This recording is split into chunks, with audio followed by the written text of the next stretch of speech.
उसने मतलब फिर आपको झूठे सच्चे ख्वाब दिखाने शुरू कर जी, दिए। उसने मुझे कहा मैं तुम्हें नहीं छोड़ूँगा, मैं तुमसे बहुत प्यार करता हूँ, तुम रिलेशनशिप में आ जाओ ये वो।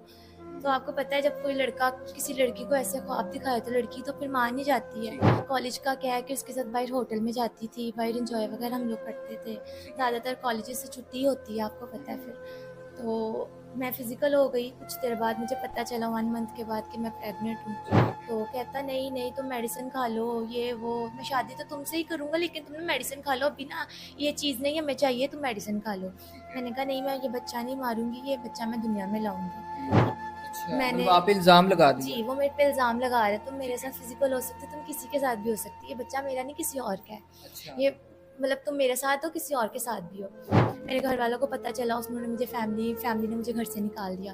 उन्होंने कहा कि तुम अब इस लायक नहीं हो कि इस घर में रहो। जो ठीक है। बकाया है वो भी तुम्हारी वज़ह से बच्चे ख़राब होंगे, तुम यहाँ से चली जाओ। चेकअप भी नहीं हुआ, कुछ समझ नहीं आ रही मैं क्या करूँ, किधर जाऊँ? मैं उसके साथ निकाह कर लूँगी, जो इस बच्चे को अपना नाम देगा ना, जी। उसके साथ मैं निकाह कर लूँगी।